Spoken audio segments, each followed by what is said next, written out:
This Spotlight episode of the Boss Rush Podcast is brought to you by, well, you. If you want to support the Boss Rush Network and our family of podcasts, head on over to our Patreon at patreon.com/BossRushNetwork. Thanks for your continued support.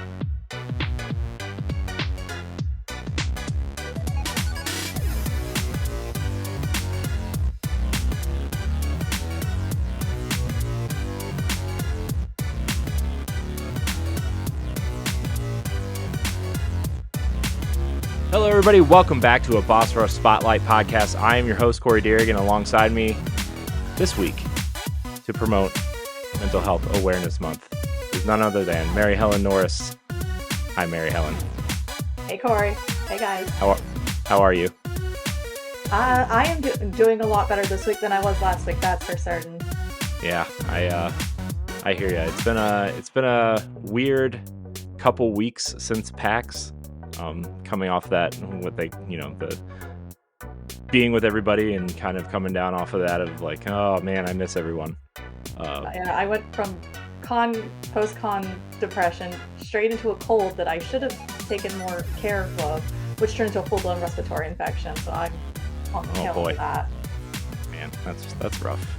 That's rough. But Mary Helen, this show isn't about us. Like I said, this is a Spotlight episode where we highlight cool and important people in the games industry or just doing cool things around the internet and around the world. Today's guest is no different. An organization that has been very, I'll say, influential in the known about Guardians Mental Health for a long time as a huge Destiny player. Been in that community since alpha days. Guardians Mental Health has been there for a long time and recently been super influential on my mental health. But we have Joe Telesk from Guardians Mental Health. Welcome, Joe. Welcome to the show. I'm glad you're here. Thank you. Thank you very much. It's great to be here. I'm so thankful for you inviting me on. I was super, super ecstatic to run into not only you, but, Mary as well at PAX East. I remember running into you last year, and I love seeing familiar faces. So it was real exciting to connect with you again at PAX on the show floor, and then have the opportunity to come on, chat a little bit with you.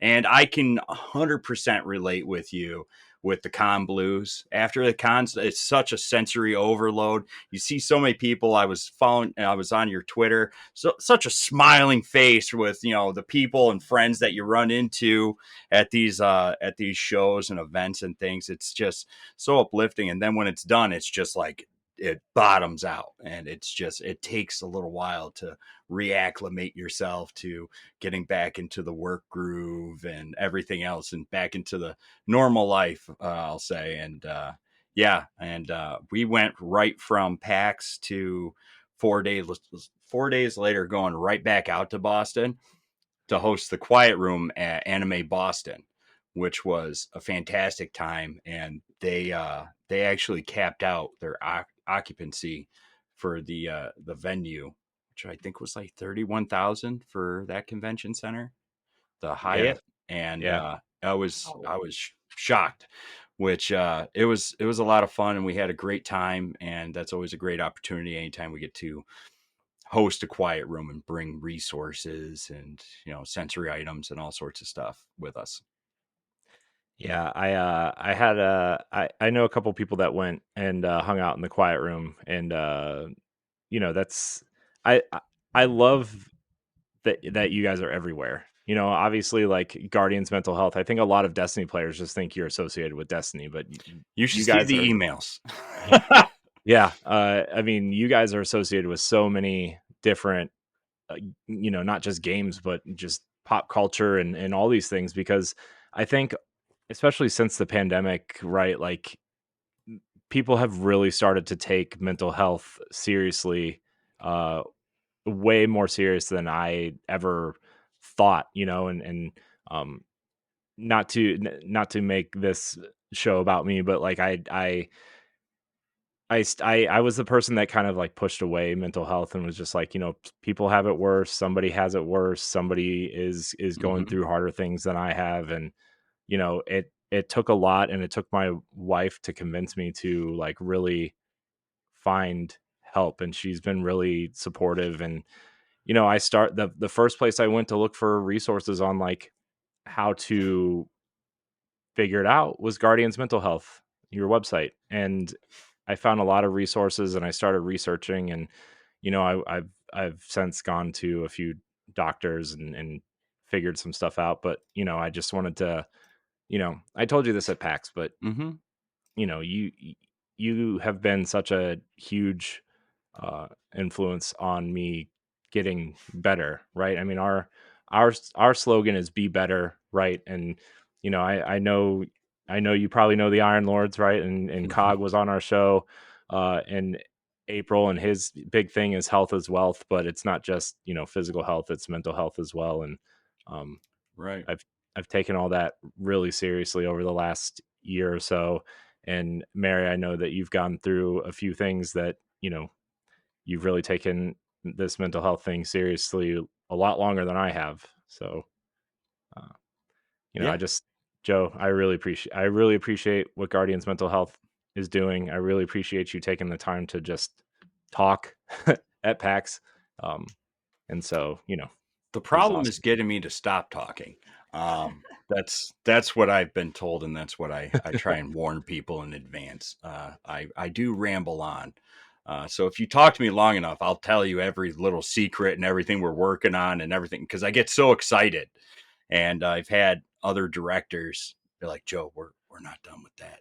It's still in the works. It's like, I know, but it's cool. Like, yeah, I love talking. I love engaging with people, and I love how our team work so well together with providing that accessibility to meaningful resources. And all the resources we have and host, not only on our website but everywhere else, are all vetted by mental health professionals on our team and working with us. So what, when you look at any resource that is on any of our channels, uh, it's meaningful, and it's already been, it's evidence based, it's vetted by professionals. So it's a great starting point, for everyone for their journey.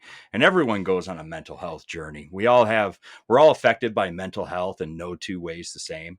uh and it's one of those things that the hardest step is always the first one.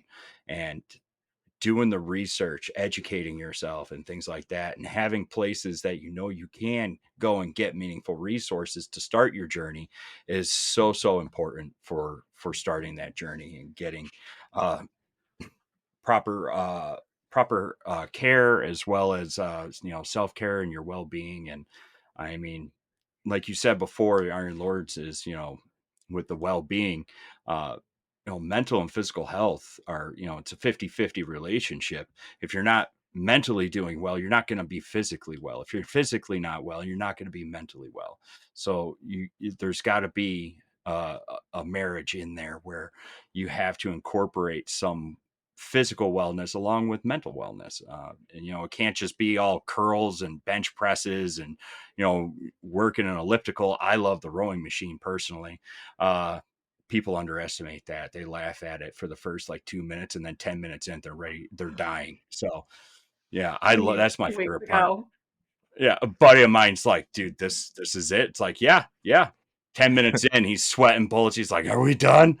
But yeah, and doing physical activities will boost your mental health, as well as taking time for self-care, reflection, writing things down, doing things for your mind. It's going to physically make you feel better too. So like I said, I'm going to ramble, so I apologize. Oh no, I mean, this is a podcast. If who's not talking, then nobody's listening, right? So Yeah, can't have dead air. I'll make sure we don't. yeah, uh, yeah. Mary, Very cool. do you wanna hop in? Uh, I'll admit I hadn't heard about Guardians because I knew of Destiny, but I've never touched it. So I got introduced to you guys when you got announced at coming to PAX when that exhibitors list dropped, and I was like, oh, I knew Geek Therapeutics because they were there last year, and our editor in chief, David Lasby, had mentioned them to me, and then I saw you guys. I was like, I have to stop by and find out more information. And I wish 3 to 4 years ago me had known about you guys. I I wish she'd known. I fumbled a lot in the dark, a lot in my mental health journey. I had a lot going on before the pandemic started, and then that compounded it. And stuff that happened after. It was just like a 6 month period where like everything kind of fell apart, and the Mm. pandemic added to it. And that kind of sent me into a tailspin that I didn't realize I was in for about 6 months. It was late in 2020 before I was like, my doctor's like, hey, we might want to address this. And I'm like, cool. I didn't realize there was that big a problem. We've been actually doing PAX for 5 years. We were actually kind of hidden up in at the beginning. It was called the Diversity Lounge. It is now called the PTI, the PAX Together Intersection, and it's so off the beaten track and everything. We really felt that we would have a much bigger impact if we were able to be on the show floor, provide that accessibility to attendees at live events right there on the show floor, so they can get access not only to self-care resources and next step, valuable resources, but also sensory items while they're walking around, earplugs, things like that that'll benefit them right in the now, going through those large crowds and everything like that. Grounding exercises, sensory items, everything like that is so beneficial for people at live events when it's just such an overload of just sensory all around you, the lights, the booths, the people. So we've been on the show floor for, I believe, 2 years now, 2 or 3 years now. I think we started on the show floor at PAX Unplugged, and then it's been ever since we're on the show floor. Actually, I just got an email for PAX Unplugged, so we'll be there later this year as well. I think I also got an email for PAX Unplugged, mostly to say, "Hey, it's coming again." I'm like, "Yeah, Yeah, it's in December. yep, Yep. yep." It's later than it usually is. It's usually like a week before Thanksgiving. But Is it? I always thought it well, was the first weekend of December. I mean, maybe the last couple years, but I remember the 2 years I thought about going, it was before Thanksgiving because I was like, oh well, because the Yeah. podcast I was doing then with my friend Matt, we were going to go for his birthday, and then we kind of just didn't. And his birthday is like a week before Thanksgiving, usually every year. So, but that was a while ago. Maybe the dates have changed, but Yeah. As PAX East next year is in May, I was like, my God, it's going to be warmer. And Thank then you. everybody else changed their dates to May as well. I'm like, you got to be kidding me. yeah, There's yeah, so many shows that are right on top of each other. It's difficult to get to them.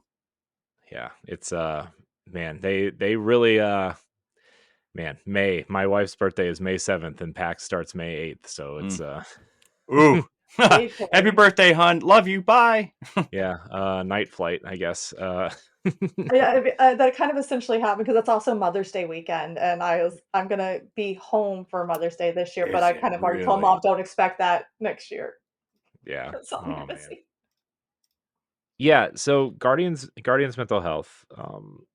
You're everywhere. You do a lot of things. What do you think the most important thing is that you guys provide? I mean, you guys provide a lot of resources. You guys provide a lot of, help. You have, you work with doctors and everything. Like, what do you think the most important thing is that you provide people? Really, it's we have some very valuable programs at Guardians Mental Health, but to not focus just on one primary program and think of them all together. As you know, like our primary focus is in the gaming community, but the principles and resources that we provide are so beneficial to anyone seeking uh, for mental health issues and concerns. So the resources we have are beneficial for everyone in and out of the gaming community, and we have such a unique inclusive approach, and easily accessible materials make really mental health resources more available to a broader audience, whether it be pop culture, gaming, whatever fandom. And also not, we work with schools, universities, but also by promoting awareness and providing resources, we really do help destigmatize mental health and encourage individuals to seek help and support when needed. So really, I think the most beneficial and important thing that we do is provide that accessibility to meaningful resources. Everything that we have, like I said earlier at the top of the show, all of our resources are evidence-based. They're vetted by mental health professionals and clinicians. So everything we have is valuable and meaningful, helping people begin their journeys, no matter whether they're starting in the middle or just seeking more resources. Everything is appropriate for all ages, essentially. And I really do believe that the resources that we provide are the most beneficial things for people. That was a lot of rambling. I apologize. Oh No, no, I liked it's it. good. Yeah, I And mean that. Look, the resources help me, so what can I Yeah, tell I you? mean, when you boil it down, I mean, we do have some great programs like our mental health kit programs. We have our own app. We have an RTS bot and library program. We have a live streaming support program and so many other things. But when you boil it down, it's really the core is the accessibility to resources. Uh, they we go through such a rigorous vetting process for all resources, whether people are suggesting them or other clinicians and our development team are bringing them. Uh, we look at them with a fine tooth comb and make sure they're appropriate for people, that they're meaningful and they're going to be beneficial for people. So you won't find a resource that is not beneficial in any of our platforms or programs.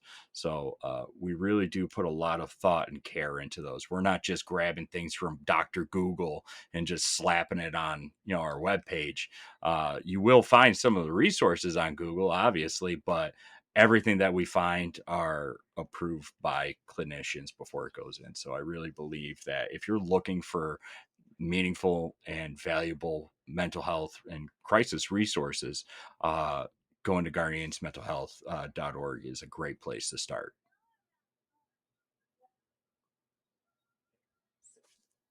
with this airing in the first week of Mental Health Awareness Month for us, you mentioned destigmatizing mental health.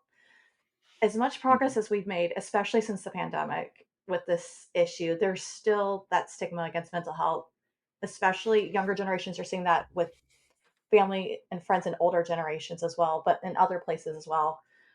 But mental health and the issues that surround it are a lot more prevalent and common than people might think. For example, have sitting over here one of your leaflets from I came prepared for this conversation. Can we chat a little bit about that, just for someone that might be listening that's at the beginning of their journey and needs that feeling they're not alone in this? Sure, absolutely. You made a great point at the beginning with our youth. Not just here in the U.S., but worldwide.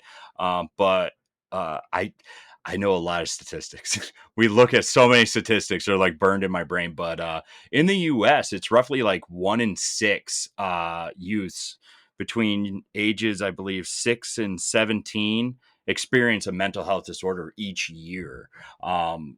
Which half of all lifetime mental illness begins at the age of 14 roughly, and 75% by the age of 24. So a lot you know eh, you know start at the beginning, when we're teenagers, when we're developing. It really impacts us at an early stage. And I mean, high school can be brutal. I mean, I have 3 girls, so I mean, it's drama all the time. No, uh just being making it a little light on that, but No, I mean, I yeah. I get it. My first stint in therapy was stressful, so like I understand. It starts at an early age, and if I mean, you are absolutely right. Mental health issues are really more common than what people realize, like you were saying, and the stigma that surrounds them can be a huge barrier from seeking help. Um, other statistics could be, obviously a big one is 1 in 5 experience mental illness each year, and roughly 1 in 20 experience serious mental illness or conditions. That's a huge number. Uh, and that's far too many people to just turn a blind eye to and say, "I'll just rub some dirt on it and you'll be fine." I was born in the 80s, so it that was, we were really, rub some dirt in it and keep it to yourself, era. uh that's not the case anymore. People are a lot more aware of the importance of mental health and having access to it. And I love the fact that a lot of schools these days have social workers and psychologists on site for students to talk to, because we didn't have that growing up. We had a guidance counselor that you saw once a year, and it was for like 20 minutes. So it really is beneficial for a lot of the youth in the in the country these days. And stigma often stems from like a lack of understanding and fear and a misconception of mental illness, really, when you boil it down. uh People, back when, you can go back as just 5 years ago, and when somebody started talking about depression, or I have anxiety or social anxiety, people looked at you sideways. Even 5 years ago, I mean, and now it's more understanding. uh it it can really manifest, the stigma can manifest in various forms, and can really lead to it, excuse me, lead to individuals avoiding or delaying seeking support or treatment. Really addressing the stigma is essential for ensuring that those who need help feel supported and empowered to seek it. Uh, by spreading awareness and fostering a more inclusive and understanding community, uh, we can help reduce the stigma and make mental health care more accessible to everyone.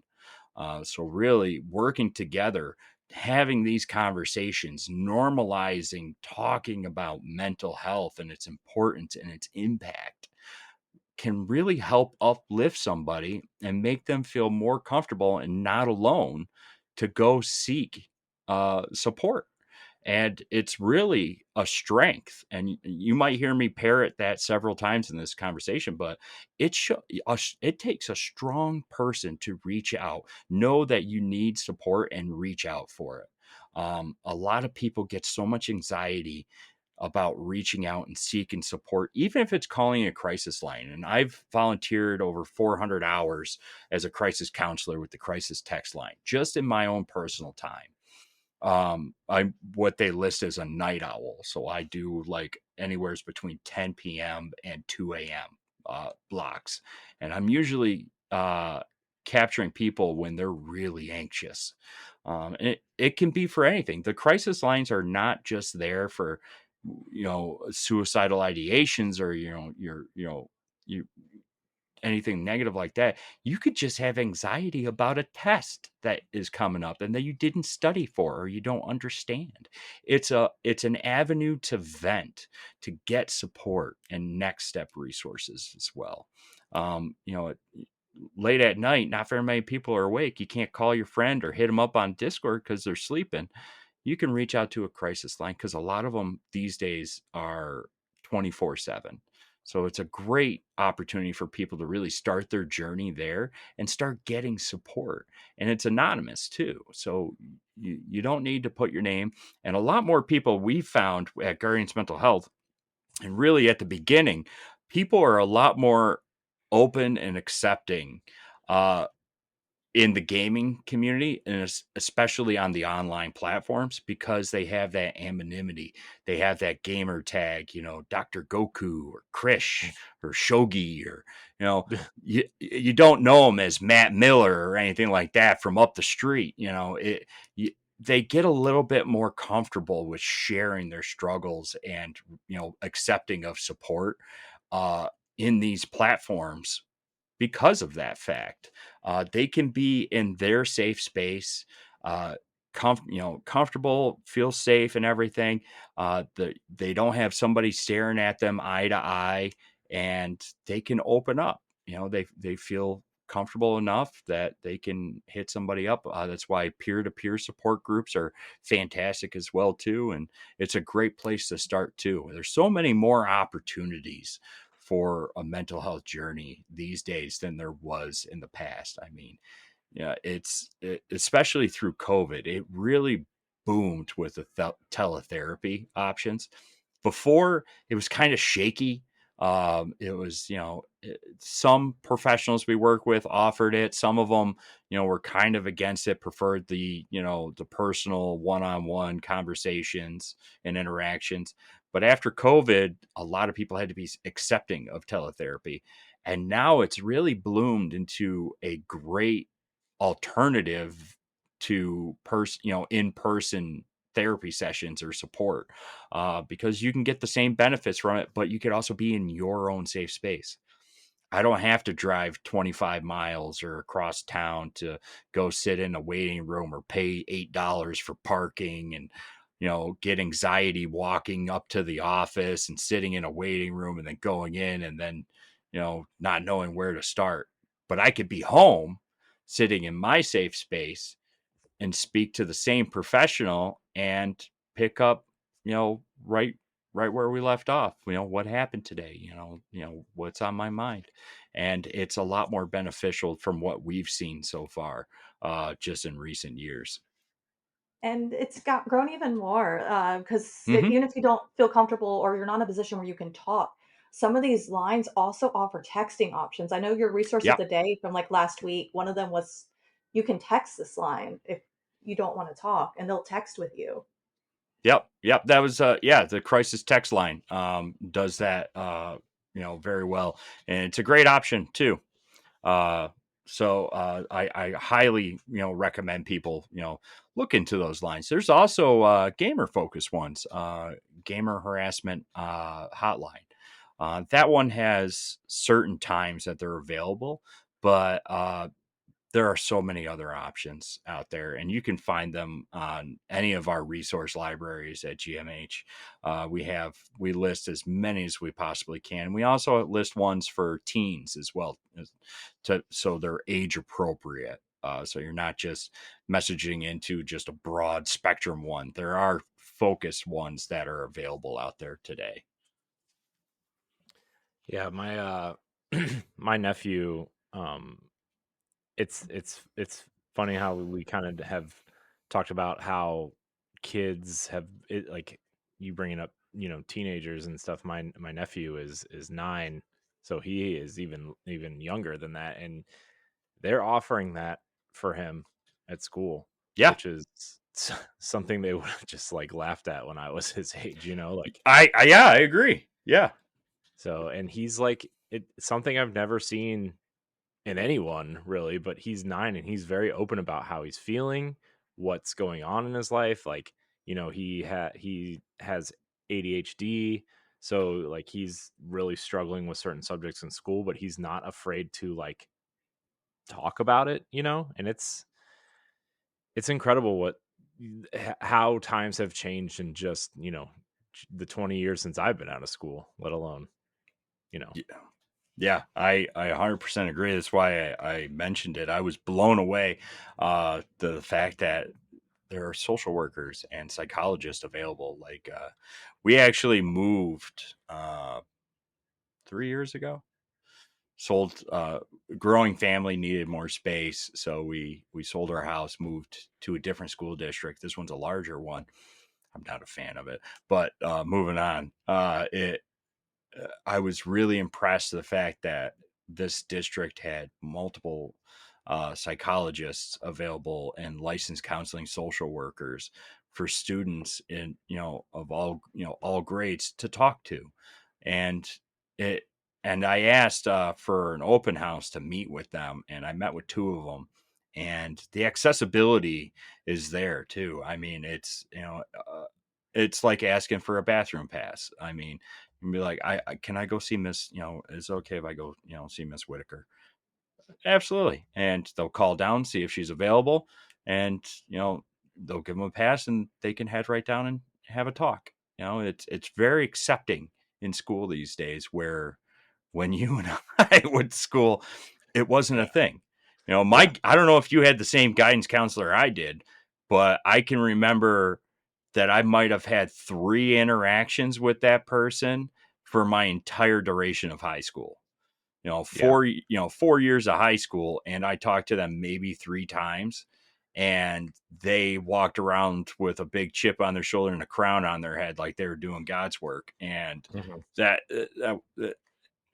it's changed a lot these days. Guidance counselors are a lot better these days than they were before, so I'll give them credit. But yeah, it was just the times that we grew up in, though.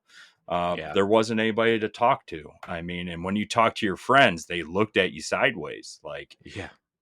and or they wouldn't give you the full attention, like, hey, what's going on, man?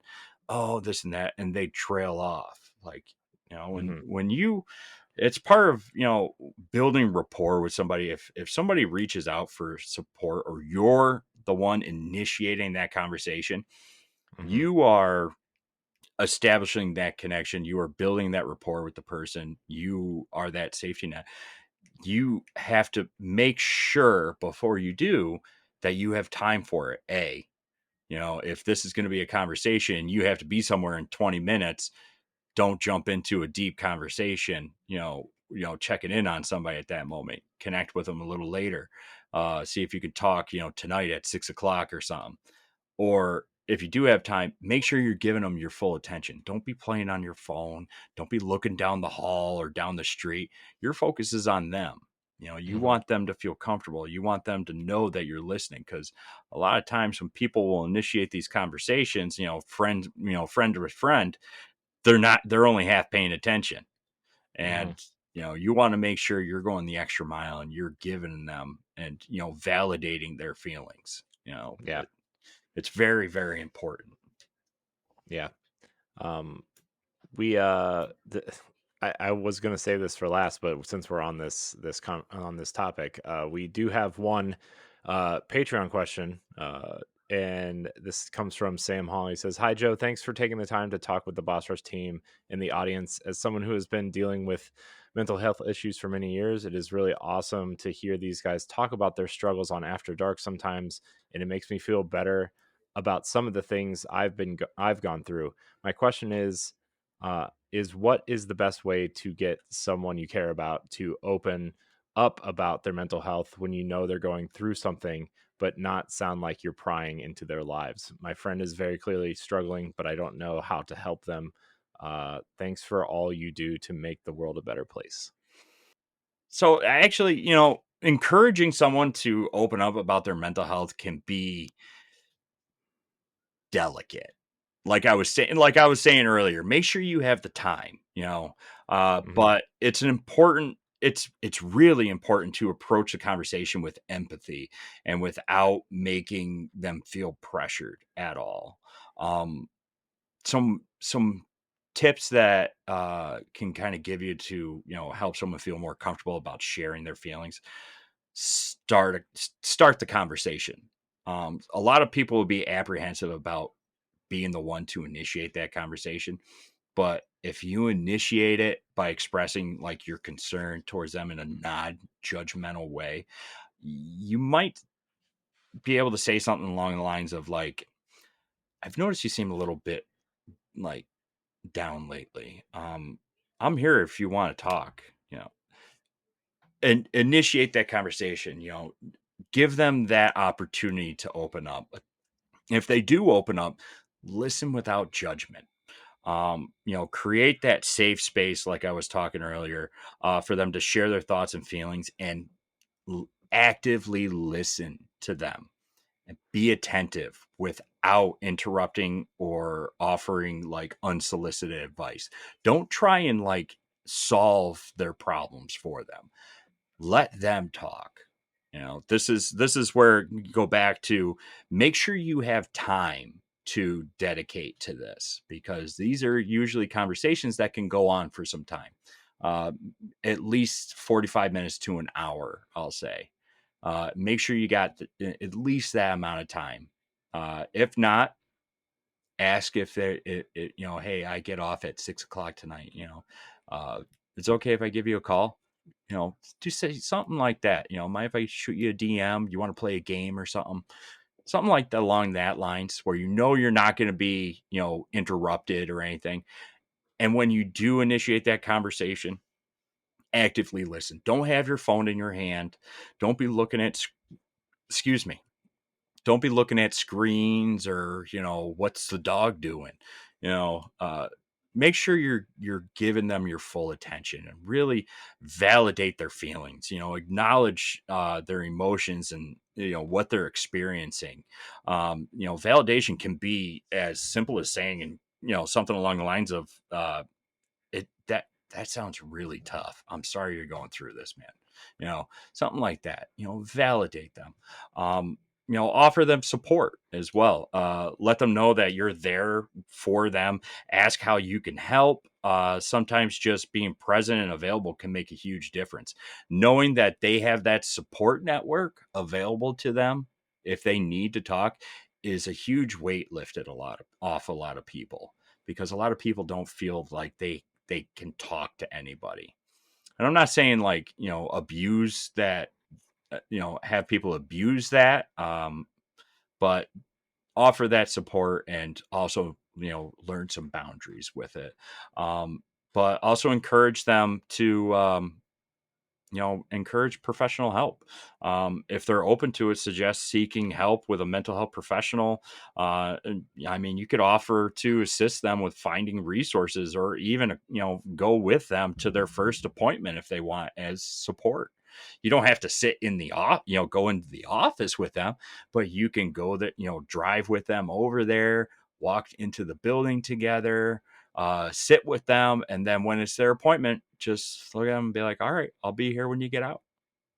And that can be so uplifting to somebody, having just that person who they know cares enough for them to go that extra mile for them. So I would really, just to reiterate, start the, conversation, make sure you have time, start the conversation, listen without judgment, uh, definitely validate their feelings, offer them support, and encourage, professional help. Those are the main things that I would say, because it is a real delicate, thing with, encouraging somebody to reach, open up. And what I've seen in the past, personally, with my own friend groups and people I play online with that I've never met, before in person. And this is actually, how Guardians Mental Health started initially, was playing, Destiny, a giant MMO online, never meeting these individuals a day in my life besides online. Every Tuesday reset, doing a raid, this and that. And after time, started picking up verbal cues that they were not their normal selves. Something was bothering them. And from that, it grew into just check-ins.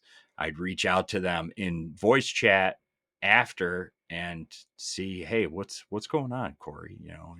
You seem a little off tonight. I'm all right, man. It was a tough day at work. Yeah, what happened?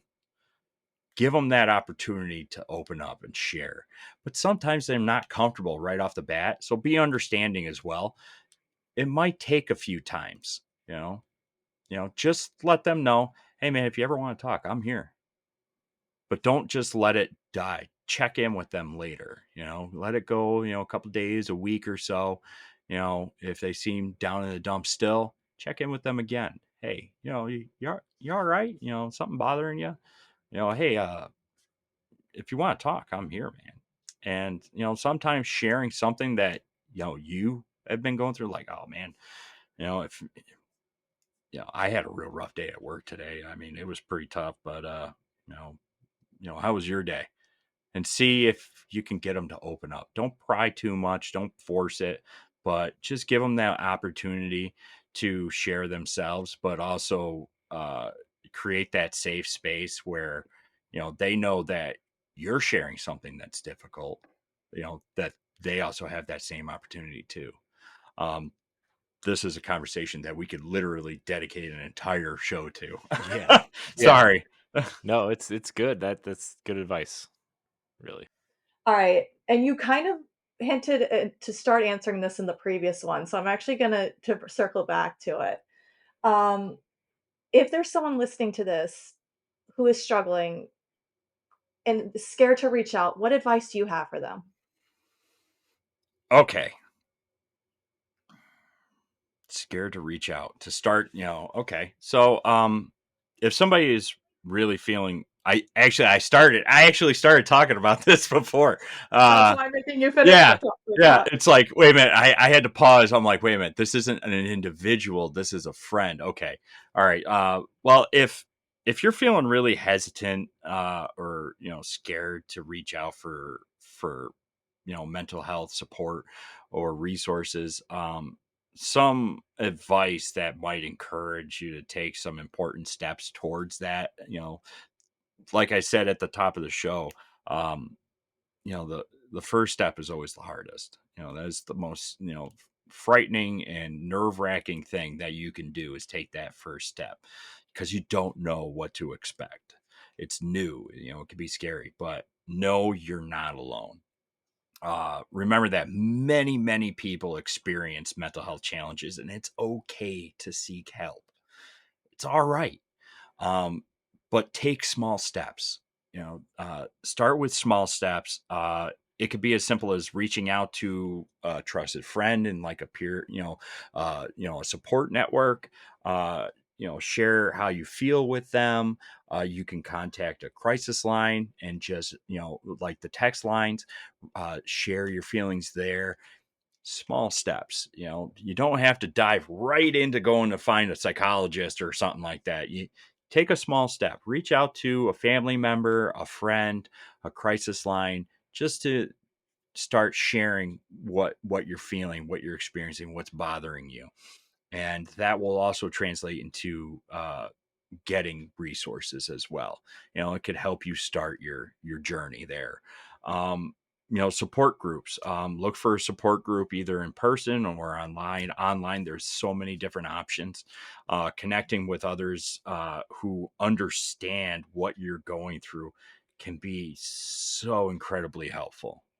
Somebody who has experienced the same thing on a relatable level can be really empowering for another individual to also, follow that journey with getting support for the same thing. Uh, like I said, at the top of the show, no two people are affected the same. Two people with depression, it's not the same depression. It's two very different, people are affected very differently. So definitely it's a good way to be empowered to start your journey by having somebody who, can relate with it.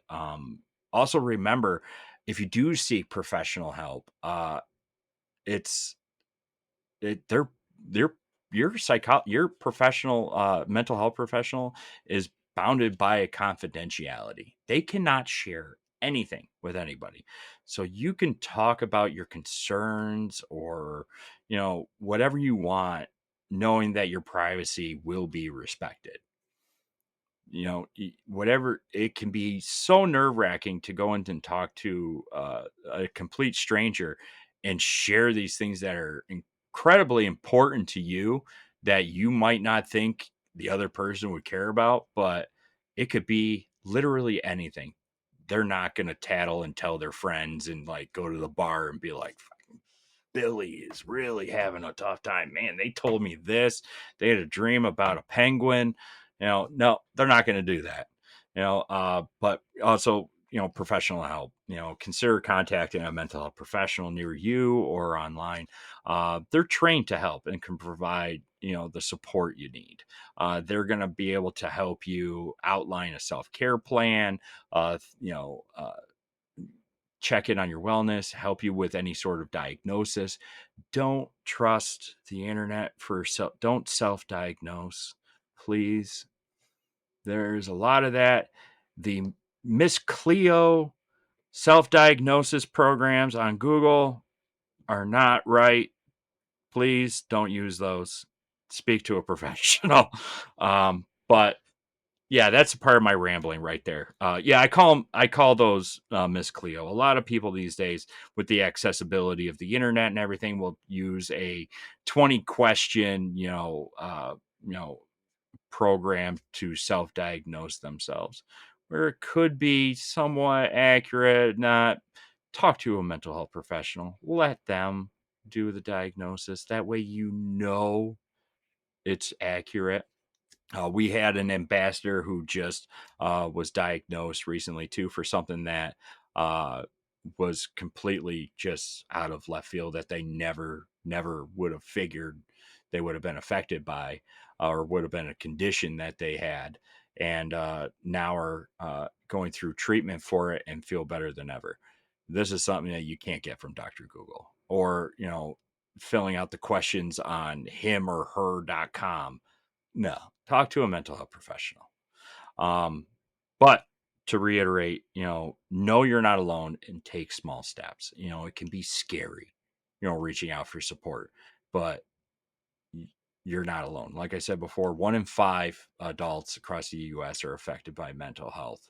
Um, it goes up from there as well too. I mean, 50% of American adults with mental illness do not receive help for their conditions or disorders because of stigma.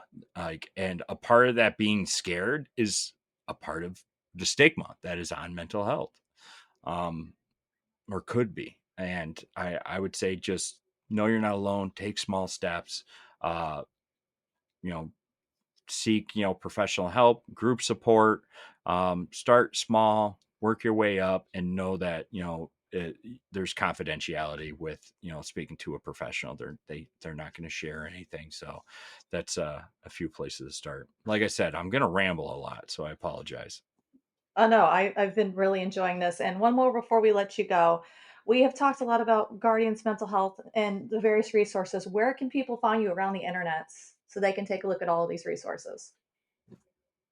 You can find us at guardiansmh.org. We're all over the Twitters and Instagrams under the same name. Actually, I think our Instagram is uh, Guardians MH official, because I messed up. Tell you a little short story. It sent me an age verification that to our nonprofit's email, and I put in the year we incorporated, which made us like 5 years old, which you cannot be on Instagram at 5 years old. So it banned the account, the legacy account, and I wasn't able to get it back. And no one else on our team could get it back either, even after sending verifications and everything. Nope, it was just gone. So we had to start that one over. But Guardians MH anywhere, and to start your, find resources and more about our programs and our mental health kits and stuff like that, and our app and our RTS bot, and programs that you can utilize on Discord or Twitch or anywhere. You can find those more about those at guardiansmh.org. All right. Thanks so much, Joe, for taking time to talk about this really important topic with us and share your insight and experience with us. Yeah, no problem. Uh, just to add two last things. And my bedtime. I'll be right there in a second. Okay. That's my little one. It's my Sadie Bear. She came in to remind me. Yeah, just two things that I really want people to take away is, in the future, if you're exploring mental health resources and, things of that nature, educate yourself, learn more about mental health, learn the process, where you can find resources, make it less intimidating, for yourself to seek support. Um, just do research, look at visit sites like Guardians MH or NAMI or something like that, and see the resources that are available. Start educating yourself a little bit about things, but also take care of yourself. Engage in self-care practices that really do promote well-being, like exercise, a healthy diet, adequate sleep, you know meditation, things of that nature. Take care of yourself. You have one body, one mind. We're not going to be robots in our lifetime. That's not going to be a Johnny Mnemonic, future for a very long time. You only got one. Take care of it. You're important. We want everybody to be healthy. So please, take the time to create a self-care toolkit and start learning the science for your own self when you're stressed and what you can do. We have things on our at guardiansmh.org to help you create your own self-care toolkit and things like that, and suggestions. You can check that out. And also, if you're having a difficult time at the beginning of your journey, one thing that helps a lot of people is writing it down. Get a little journal, a little pocket journal. Start writing down your thoughts, your feelings, and things of that nature. Even if you're seeing a mental health professional now, a counselor or somebody, even still write it down, and you can share it with them, or you can share it with a loved one. Sorry, I hit my mic. And reaching out, for help is really a strength, not a weakness.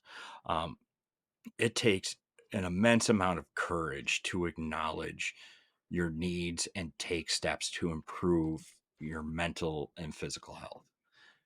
Be proud of that. Taking that first step is a huge, huge, huge thing. And for every person that does, I'm so proud of you. Keep going. That's it. Sorry. Oh, it's good. It's good.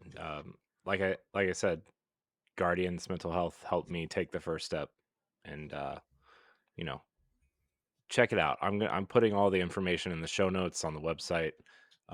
Mary Helen, I know you will probably have some big feature on the website about Guardians Mental Health and all of the other mental health organizations that we're doing. So, Joe, rapid fire, real quick. 180. Destiny class, main. Titan. Yes. Favorite raid? Oh gosh. I would say King's Fall for like legacy, but Scourge of the Past. Ooh, that's a spicy take. That's a good one. And they don't have it anymore. I'm so hurt. Yeah. Favorite character? Overall? Yep. Oh man. Can't be the Guardian. Are you making him pick No. a favorite child here? Yeah. It would be Saint 14. Yes. Oh man. Joe knows his way to my heart. All right, Joe, we're going to let you get out of here. Thank you again so much for taking this time. It really means a lot to us. It means a lot to me after we met at PAX too. It really appreciate you. It was a pleasure. Everybody out there, check out the show notes. Remember, you are not alone. Taking the first step's the hardest. And Guardians Mental Health. Joe, thanks again. Thank you guys so much for watching and or listening to this episode of Boss Rush Spotlight Podcast, and we will see you next time. Goodbye. Bye, guys. Bye. If you want to see how you can become a Patreon producer, head on over to patreon.com/BossRushNetwork. The Patreon producers for this month are Adriel Munger, Austin Campbell, Celeste Roberts, Christian S., Sana Dirrig, Francisco Santillan, Matthew Keel, and Todd Oxtra. Thanks for your continued support of the Boss Rush Network.